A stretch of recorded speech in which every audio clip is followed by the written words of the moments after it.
주님을 믿는 우리에게 가장 힘든 고민거리가 있습니다. 그것은 내가 원하는 곳이 아닌 하나님께서 보내시는 곳으로 가야 되고, 내가 원하는 사람들이 아닌 하나님께서 만나게 하신 사람들과 살아가야 한다는 것입니다. 예수님은 부활하신 후에 베드로를 만나 주시면서 그에게 말씀하셨습니다.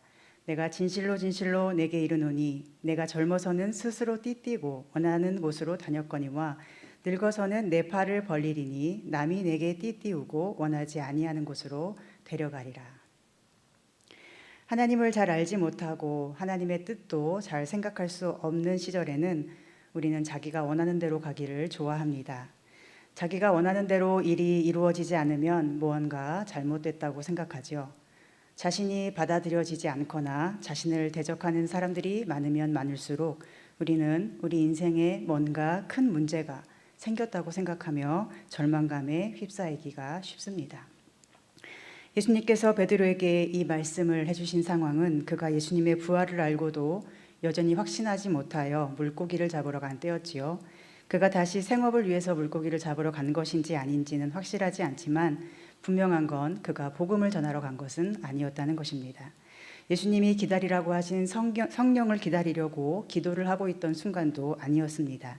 베드로는 다른 제자들과 함께 물고기 잡으러 가는 일에 앞장을 섰고 밤새 한 마리도 잡지 못하여 실망감에 지쳐 있었을 것입니다. 그때 주님은 베드로와 제자들을 초대하셔서 아침 밥상을 차려주시고 밤새 지쳐 있었을 그들의 몸과 영혼을 보살펴 주십니다. 마치 캠핑장에서 아빠가 아이들을 위해서 손수 음식을 구워주시는 것처럼 예수님은 자신을 배신하고 떠나갔던 제자들을 나무라지 않으시고 오히려 그들의 지친 마음을 위로해 주십니다. 그렇게 하늘의 위로와 사랑으로 마치 하늘 아버지의 집에 와 있는 것 같은 순간을 그들에게 예수님께서 선물해 주셨습니다. 그리고는 3번 베드로에게 질문하시죠. 요한의 아들 시몬아, 네가 나를 사랑하느냐? 내 주님, 내가 주님을 사랑하는 줄 주께서 아시나이다. 내 양을 먹이라. 요한의 아들 시몬아, 내가 나를 사랑하느냐? 내 주님, 내가 주님을 사랑하는 줄 주께서 아시나이다. 내 양을 치라. 요한의 아들 시몬아, 네가 나를 사랑하느냐? 내 주님, 모든 것을 아시오매 내가 주님을 사랑하는 줄 주께서 아시나이다. 주님은 내 양을 먹이라 말씀하십니다. 그런데 양을 먹이고 친다는 것은 생각처럼 쉬운 일이 아닙니다.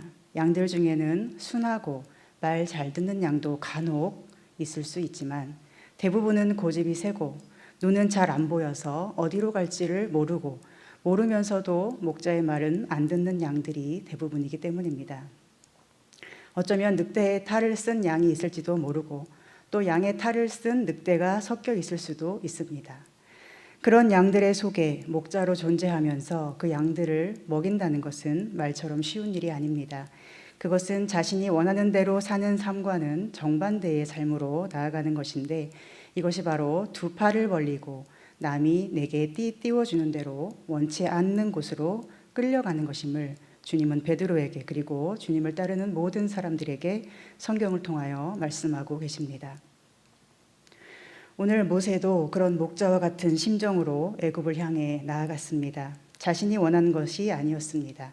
모세는 이미 80세의 노인이 되었고 그가 애굽에서 자라며 행했던 일들은 이미 오래전의 일입니다. 동족을 위해서 애굽 사람을 쳐 죽였던 일은 그의 공의와 정의로 기억된 일이 아니라 젊은 시기의 혈기로 인한 실패의 삶으로 기록되었습니다. 그는 자신이 자라온 왕궁이라는 환경을 잃어버려야 했고 자신의 어머니의 품을 떠나야 했으며 동족들과 살지 못하고 광야에서 양을 치며 무명의 노인으로 늙어가야 했습니다.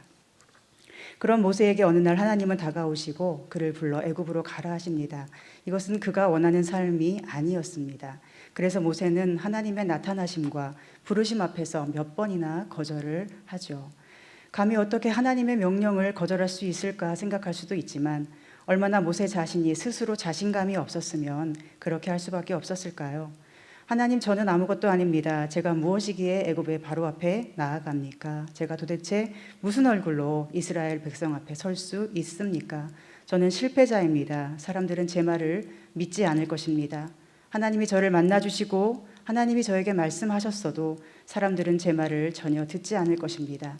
저는 입이 뻣뻣하고 혀가 둔한 자입니다. 그러나 하나님은 모세가 원하지도 않았고 또 자신도 없었던 그 삶을 시작하게 하십니다. 모세를 끝내 설득해내시어 결국 바로 앞에 서도록 하신 하나님이십니다. 그런데 문제는 그때부터 시작되지요. 바로가 모세의 예상대로 말을 듣지 않는 것입니다. 오히려 바로는 모세를 만난 후 히브리 사람들의 고통을 훨씬 가중시켜 벽돌 만들기를 더 고된 노동이 되게 하였습니다. 벽돌을 만들되 스스로 짚을 주어서 만들어야 했으며 그래도 벽돌의 수요는 똑같이 채워야 한다고 엄명을 내리고 학대한 것입니다. 그리고 이러한 상황에서 이스라엘 백성들은 어떻게 반응하였습니까? 왜 모세가 바로를 찾아가서 우리를 더 괴롭게 만들었는가 하며 모세를 원망하였습니다. 왜 너희가 우리를 바로의 눈에 미운 것이 되게 하였는가? 왜 너희가 그들의 손에 칼을 주어 우리를 죽이도록 하였는가? 삶에 주어진 고통의 무게에 짓눌려서 그들은 모세와 아론을 원망하고 이전보다 더 극심한 고통에 힘겨워하게 됩니다. 이러한 상황에서 모세는 어떻게 해야 됩니까? 하나님의 명령대로 바로 앞에 선 것뿐인데 일은 더 꼬이는 것 같습니다. 상황은 더 절망 속으로 빠져드는 것만 같습니다. 동족들마저 등을 돌리고 원망하고 미워하며 저주를 하고 있습니다. 이럴 때 모세는 어떻게 해야 합니까? 얼마나 힘이 들었는지 모세는 하나님께 다시 한번 호소합니다. 내가 바로에게 들어가서 주의 이름으로 말한 후로부터 그가 이 백성을 더 학대하며 주께서도 주의 백성을 구원하지 아니하시나이다. 하나님이 시키신 대로 한 것뿐인데 일이 잘 풀리기는커녕 오히려 꼬이고 더 힘이 듭니다. 하나님마저도 잘했다고 칭찬도 안 하시는 것 같습니다. 사람이 가장 힘들 때가 노력할 때가 아니라 그 노력을 인정받지 못할 때라고 하지요. 그런데 하나님도 그냥 일만 시키는 하나님만 같습니다. 하라는 대로 해야 하니까 어쩔 수 없이 그냥 해야 하는 것만 같이 느껴집니다. 그리고 아무런 인정도 없이 모세는 계속 바로 앞에 그리고 자신들을 향해 원망을 퍼붓는 백성들 앞에 서야만 합니다. 여러분이 모세였다면 어떻게 하시겠습니까? 이러한 모세에게 하나님은 다시 한번 명령을 내리시는데 그것이 바로 오늘 말씀입니다. 여호와께서 애굽 땅에서 모세에게 말씀하시던 날에 여호와께서 모세에게 말씀하여 이르시되 나는 여호와라. 내가 내게 이르는 바를 너는 애굽 왕 바로에게 다 말하라. 모세가 여호와 앞에서 아뢰되 나는 입이 둔한 자이오니 바로가 어찌 나의 말을 들으리이까. 여호와께서 모세에게 이르시되 볼지어다 내가 너를 바로에게 신같이 되게 하였은즉 내 형 아론은 내 대언자가 되리니 내가 내게 명령한 바를 너는 내 형 아론에게 말하고 그는 바로에게 말하여 그에게 이스라엘 자손을 그 땅에서 내보내게 할지니라. 하나님께서 계속해서 모세를 설득하시며 힘주시며 하는 말씀이 무엇입니까? 너는 말하라 라는 것입니다. 내가 너에게 이르는 바를 너는 다 말하라. 애굽 왕 바로 앞에서 너는 내가 이르는 말을 다 말하라. 이것이 하나님께서 모세에게 명령하신 명령의 전부입니다. 그러나 모세는 입이 둔하여 말 못합니다라고 핑계를 대죠. 그런데 생각해 보십시오. 모세가 왜 입이 둔하겠습니까? 물론 40년간 양치기로 살아온 세월 동안에 말 주변이 없어진 것일 수도 있겠지만 모세의 입이 둔하여진 더 중요한 이유는 바로 그의 말을 사람들이 듣지 않았기 때문일 것입니다. 우리가 말을 잘하는 데에는 들어주는 사람이 필요하지 않습니까? 잘 들어주는 사람이 있으면 사람은 말을 더 잘하게 됩니다. 말을 더듬는 아이들이 더듬는 이유가 무엇입니까? 자신의 말을 사람들이 잘 들어주지 않을까 하는 염려와 두려움 때문입니다. 말을 더 잘해야 하는데 잘하지 못하니까, 그래서 사람들이 들어주지 않는다고 생각하니까 어떻게든 주어진 짧은 시간 동안 모든 말을 다 전달해야 된다는 압박감에 말을 더듬게 되는 것이지요. 모세는 입이 뻣뻣하고 혀가 둔하다고 스스로 평가하였습니다. 그것은 그가 정말로 말을 못하여서라기보다는 그가 하는 말을 귀 기울여서 들어주는 사람이 없었기 때문이 아닐까 생각됩니다. 양들과 보내는 시간이 대부분이었던 그에게 과연 누가 그리 말을 잘 들어주었을까요? 또한 애굽 땅에 가서 바로 앞에 서서 말할 때에도 누가 잘 들었을까요? 자기 동족 이스라엘마저도 모세의 말을 무시하고 외면하고 또 미워하지 않았습니까? 하나님은 아론을 붙여주셔서 모세의 핑계 아닌 핑계를 덮으십니다. 아론에게 말하라. 아론이 전하도록 하여라. 그리고 너는 내가 너에게 이르는 말을 아론을 통해서든 어떻게든 바로에게 다 말하라 라는 것입니다. 애굽 왕 바로 앞에 서는 것 모세는 하기 싫었던 일입니다. 그에게 가서 말하는 것 너무도 하기 싫었던 일입니다. 듣지 않는 자에게 계속 말하는 것 아무도 원하지 않는 일입니다. 심지어 그 말로 인해 목숨이 위태로워질 수도 있다면 더더욱 말하기가 싫을 것입니다. 그러나 하나님은 바로 그것을 모세에게 원하셨고 그 일을 위해 아론까지 붙여주셨습니다. 어떻게든 모세가 그 일을 완수해내야만 했고 그것이 하나님께서 모세를 부르시고 보내신 이유였습니다. 오늘 우리도 하나님께서 부르시고 하나님께서 보내신 사람들입니다. 무엇을 위해서? 하나님은 오늘 우리가 살아가는 그 자리에 보내셔서 그 사람들을 만나도록 하셨을까요? 하나님께서 오늘 우리로 하여금 말하도록 하시는 것은 무엇일까요? 하기 싫어도 그만하고 싶어도 계속 말해야만 하는, 목에 칼이 들어온다 하여도 계속 말해야만 하는 그것은 무엇입니까? 말을 한다는 것은 바로 그 말하는 자의 존재감을 의미하고 또 존재감을 전제합니다. 말하지 않고 가만히 있는 사람을 가리켜서 가만히라고 우스갯소리로 말하기도 하지 않습니까? 가만히 있으면 가만히가 된다.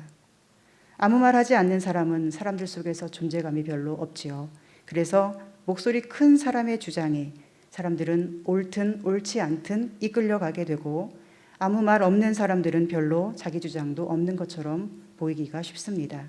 즉 하나님께서 모세에게 말하라고 말씀하시는 이유는 모세 그가 바로 앞에 자신의 존재감을 계속 나타내라는 뜻으로 볼 수 있을 것입니다.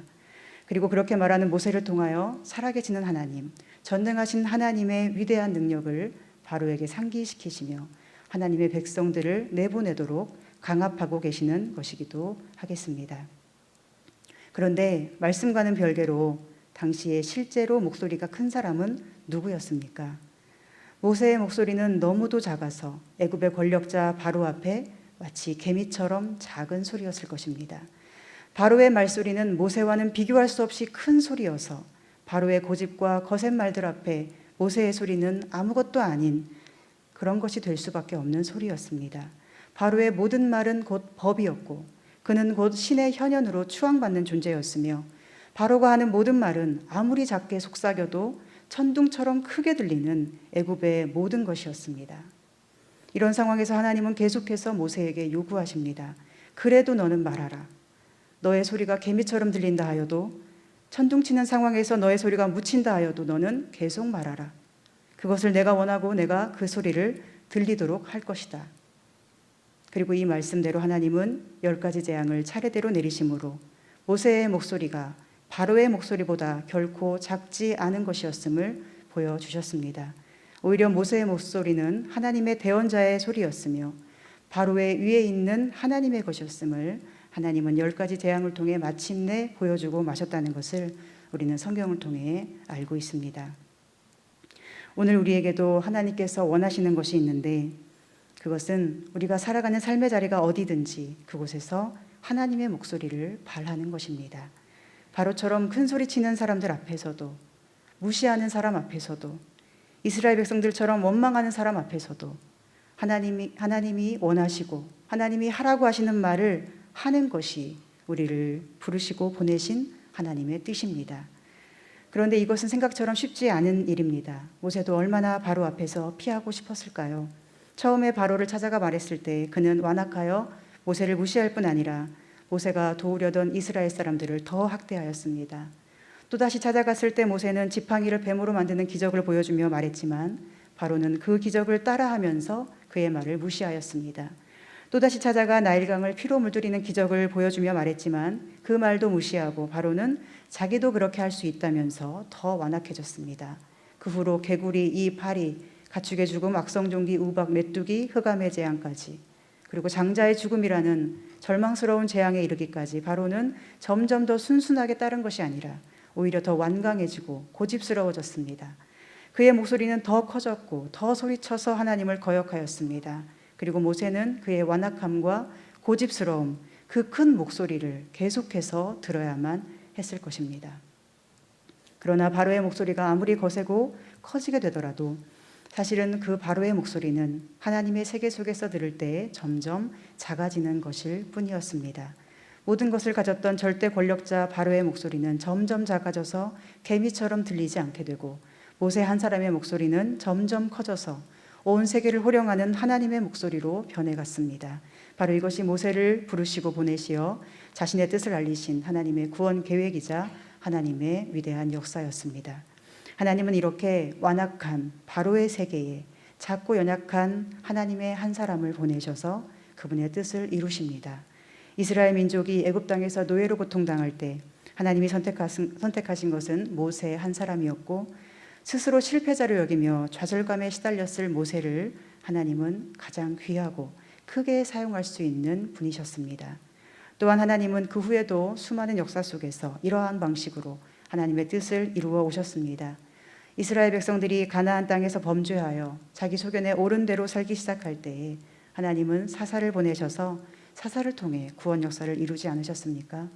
또한 왕국을 건설한 후에도 범죄하여 버림받을 이스라엘 민족을 위해서 하나님은 여러 선지자를 보내어 하나님의 음성으로 말하게 하셨습니다.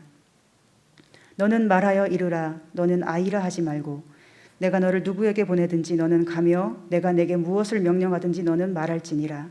너는 그들 때문에 두려워하지 말라. 내가 너와 함께하여 너를 구원하리라.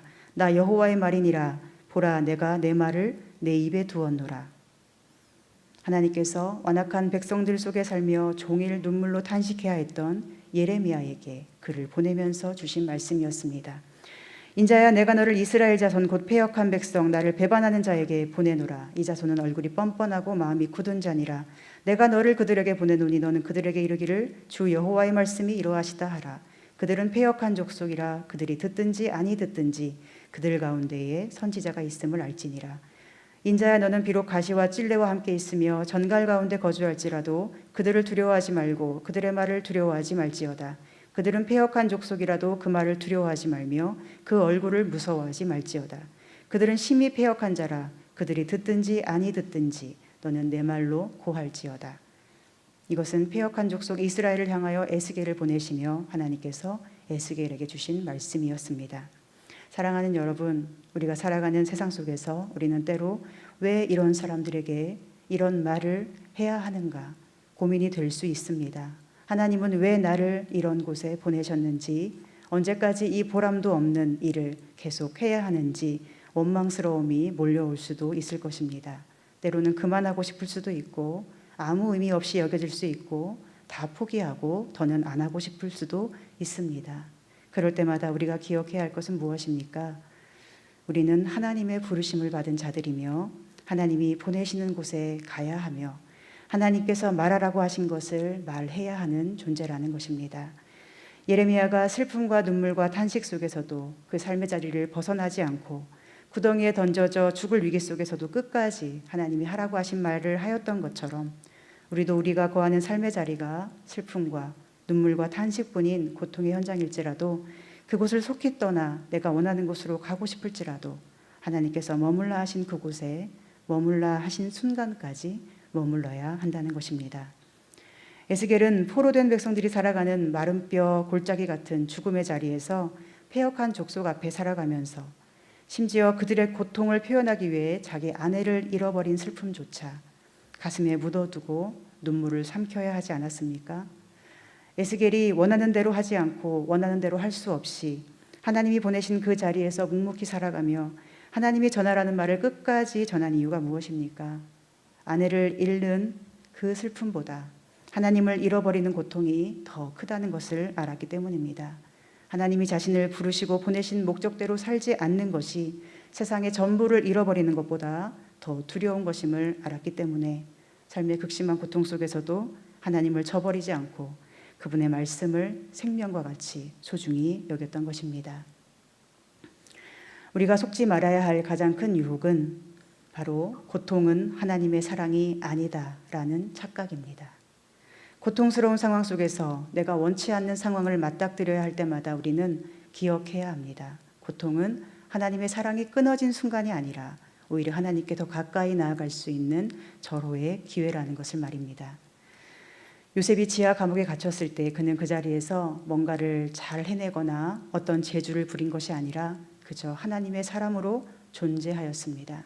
하나님의 지혜를 구하였고 하나님이 원하시는 말을 하였으며 하나님의 은혜로 살아 존재하였습니다. 그리고 때가 되었을 때 하나님은 그를 꺼내셔서 그가 가야 할 곳으로 보내셨습니다. 그리고 그가 또 다른 곳에서 하나님의 말씀으로 나라를 다스리도록 허락하셨습니다.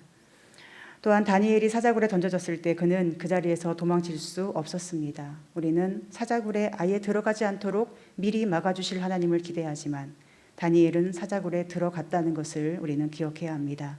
하나님은 사자굴에 들어가지 않도록 미리 막으신 것이 아니라 사자굴에서도 함께 해주셨습니다. 사자굴에 들어간 다니엘은 사자들의 큰 이빨과 으르렁거리는 소리에 두려울 수밖에 없었겠지만 하나님은 다니엘을 지켜주셨지요. 그는 끔찍한 그 사자들을 견뎌내야 했고 하나님은 그를 지켜주셔서 어떠한 피해도 없이 하나님의 사람으로서 그곳에 존재하게 하시며 하나님의 존재감을 그를 통하여 드러내 주셨습니다. 오늘 우리가 나아가는 길, 우리가 살아가는 삶의 현장은 그리 녹록하지 않습니다. 우리는 늘 눈앞에 덤벼들 것 같은 사자의 으르렁거리는 소리를 들어야 하고 언제 빠져나갈 수 있을지 모르는 지하 감옥과 같은 어두컴컴한 자리를 견뎌내야 하며 정갈과 가시와 찔레와 같은 자들 속에서 그 끔찍한 모습을 참아내며 모든 두려움을 이겨야 하는 도전 앞에 서 있습니다.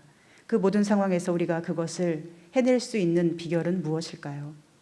그것은 우리를 보내신 분이 누구인지 그것을 확실히 아는 것이며 또한 내가 누구인지를 날마다 기억하는 것입니다. 여러분은 누구십니까? 누구의 보내심을 받아서 무엇을 위해서 오늘을 살고 계십니까? 애굽에 내려가서 자신의 말을 듣지도 않고 더 완악하여 목소리가 커진 바로 앞에서도 끝내 주눅들지 않고 자신의 일을 완수한 모세를 기억하시기를 바랍니다. 패역한 족속들의 뻔뻔한 얼굴을 바라보며 오히려 자신의 이마를 굳게 하여 온전하였던 에스겔처럼 우리도 하나님의 은혜의 빛을 받아서 우리 얼굴도 금광석처럼 견고하고 반짝이게 되기를 소망합니다. 또한 예레미야처럼 슬픔과 탄식으로 매일의 삶을 보내고 있을지라도 그 자리가 하나님이 보내신 자리라면 홀로 박차고 일어나 떠나는 것이 아니라 하나님이 허락하신 순간까지 잠잠히 하나님을 바라보며 견딜 수 있는 힘을 오직 하나님 품에서 꼭 얻으실 수 있기를 바랍니다. 만약 여러분이 지하 감옥에 갇힌 요셉처럼 살고 계신다면 또 사자굴에 던져진 다니엘처럼 고통스럽다면 중요한 것은 하나님께서 보내신 그 자리에서 하나님은 반드시 여러분을 이끌어내실 것이라는 사실을 신뢰하는 것입니다. 그리고 더 중요한 것은 그 모든 순간에 하나님은 여러분을 바라보시고 사랑하시며 그 시간을 함께 견디고 계신다는 사실을 아는 것입니다. 모세가 바로 앞에서 10가지 재앙이 다 지나갈 때까지 견뎌냈던 것을 생각할 때, 그리고 이스라엘 백성들과의 40년 광야 생활 속에서 수많은 불평과 원망을 다 견뎌냈던 것을 생각할 때 이것은 모세 자신의 힘으로 가능한 것은 아니었음을 우리는 생각해 볼 수 있습니다. 또한 모세가 그 과정 속에서 얼마나 고통스러웠는지 우리는 감히 가늠할 수도 없겠지만 그 고통스러운 40년 광야 생활 동안에 사실은 가장 큰 혜택을 본 자가 누구입니까? 누가 가장 혜택을 보았습니까? 그것은 다름 아닌 모세였습니다. 아무것도 아닌 무명의 노인으로 양치기를 하다 끝났어야 할 인생을 하나님은 택하시고 부르시어 하나님의 위대한 사람이 되게 하셨습니다. 아무도 모르던 한 사람을 부르시어 끝없이 설득하시며 그를 사랑해 주시고 40년 동안 하나님의 비밀스러운 일들을 미리 보여주시며 친구처럼 대면하여 그를 만나주신 하나님이셨습니다. 이보다 더 큰 은혜가 어디 있을까요? 마지막 40년의 인생을 이보다 더 찬란하게 보낸 인생이 모세 말고 또 어디 있습니까? 고통 속에서 우리는 왜 하필 나인가, 왜 유난히 앞에서 고통을 당해야 하는가 묻고 싶을 수 있지만 하나님 앞에 설 때의 그 질문은 오히려 이렇게 바뀌게 될 것입니다. 왜 나 같은 죄인을 선택하시고 은혜 주시어 이토록 사랑해 주시는가? 도대체 내가 무엇이라고 이토록 놀라운 은혜를 부어주시는가? 바로와 같은 패역한 족속 앞에 설 때마다 끔찍하고 또 떠나고 싶을지라도 우리 인생을 사랑하시어 함께하시며 힘주시고 은혜 베풀어 주시는 하나님을 생각한다면 모든 것이 감사의 제목이고 은혜의 선물임을 고백하게 될 것입니다. 오늘 우리가 살아가는 모든 자리에서 우리가 하나님의 사람으로서 말할 때에 모세와 같은, 요셉과 같은, 다니엘 같은, 예레미야와 에스겔 같은 은혜가 있기를 소망합니다. 그리고 어느 곳에서든지 하나님의 존재감을, 그리고 하나님의 보내심을 받은 여러분의 존재감을 아름다운 하나님의 사랑의 음성으로 나타낼 수 있기를 간절히 소망하고 축복합니다. 기도하겠습니다. 하나님, 너는 다 말하라 하시며 우리를 보내신 하나님의 뜻과 사랑을 생각합니다. 주님의 사랑의 품에 기대어서 주께서 하라고 맡기신 모든 일을 충실하고 지혜롭게 감당하게 하여 주시옵소서. 왜 이런 사람들을 만나게 하셨는가? 왜 이런 말을 해야 하는가? 이것을 묻기 전에 하나님께서 선택하시고 부르시어 은혜 베푸신 그 큰 사랑을 감사하며 주어진 삶의 자리에서 하나님을 더욱 사랑하고 하나님의 뜻을 다 이룰 수 있도록 인도해 주시옵소서. 그들이 말할 때에 그들의 연약함을 덮으시고 역사하신 주님, 오늘 우리가 말할 때에 함께 하시고 주의 의를 나타내 주시옵소서. 예수님의 이름으로 기도합니다. 아멘.